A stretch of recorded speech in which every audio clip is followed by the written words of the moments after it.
Sainte Marie, Mère de Dieu, priez pour nous pauvres pécheurs, maintenant et à l'heure de notre mort. Amen. Roberto et Maya, couple italo-croate résidant en France, sont venus spécialement de Régnac en Charente pour vivre le jubilé des familles à Rome avec leurs 3 enfants. On est venu passer la Porte Sainte à l'appel de pape. Le passage de Porte Sainte, la grâce de recevoir l'indulgence plénière, c'est une énorme grâce. Et puis le faire en famille, c'est un plus.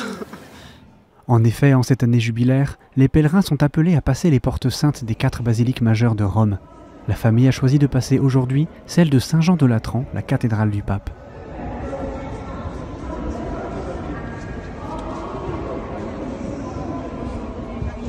Ce moment fort en famille est une première pour Antonio. Je connaissais pas, c'est extraordinaire.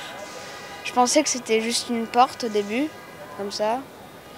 Après j'ai compris que c'était le pape qui a décidé de mettre plusieurs portes pour qu'on puisse y passer et recevoir plusieurs sacrements. Pour Roberto et Maya, ce qui fait la force de cette démarche, c'est qu'elle s'inscrit dans un pèlerinage de plusieurs jours. Pour moi, c'est vraiment une bénédiction, le fait de passer la Porte Sainte. C'est quelque chose en plus parce que ce n'est pas seulement passer la Porte Sainte. On a fait 3 jours de messe quotidienne, on a fait la confession. Ce n'est pas seulement passer la porte, c'est-à-dire c'est le pèlerinage qui, selon moi, il termine avec le passage de la Porte Sainte. Roberto espère que cette démarche jubilaire portera des fruits, pour sa famille d'abord, mais pas seulement. J'espère que ça apporte l'union entre nous et la joie et l'espérance de rentrer à la maison avec plus de joie et surtout des pardons, parce qu'on est père et mère, on fait des erreurs avec nos fils chaque jour. Et du coup, c'est aussi la façon de demander pardon à nos enfants pour toutes les erreurs qu'ils ont fait pendant l'année. En un pèlerinage à Rome, la famille a vécu une belle expérience de foi et de pardon qui l'accompagnera dans leur vie quotidienne.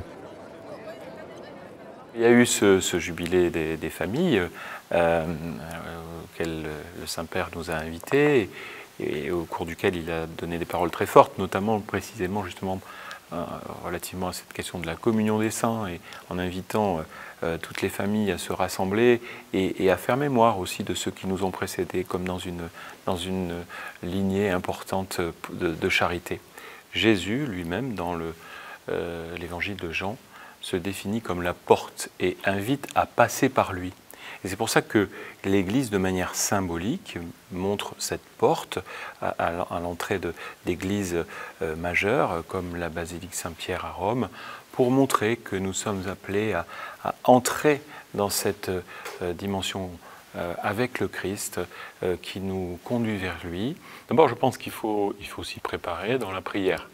Et puis, être avec les enfants notamment, être assez simple et pédagogue et utiliser les moyens que nous donne l'Église, les symboles que nous donne l'Église, et notamment cette question de la porte qui est quelque chose d'assez simple en fait finalement à se représenter. Et c'est pour ça que je pense qu'il faut d'abord entrer dans cette démarche de prière familiale et qui nous pousse aussi vers une dimension qui est celle de la sainteté. Et la sainteté, c'est être attaché à Dieu, attaché au Christ, l'aimer et donner notre cœur pour lui. Alors il y a une image que moi j'aime beaucoup, qui est celle que Jean-Paul II a utilisée lorsqu'il a fermé justement cette porte du jubilé de l'an 2000. Il a dit, cette porte se ferme, mais le cœur du Christ reste toujours ouvert. Alors un autre symbole aussi qu'on peut attacher à cette dimension de porte, à cette notion de porte, c'est celle de l'ouverture et de l'ouverture du cœur. Et la capacité que tout homme, toute femme, toute famille, tout jeune, tout enfant a la possibilité d'accueillir cette miséricorde parce que le Christ la donne toujours, et puis aussi de la donner.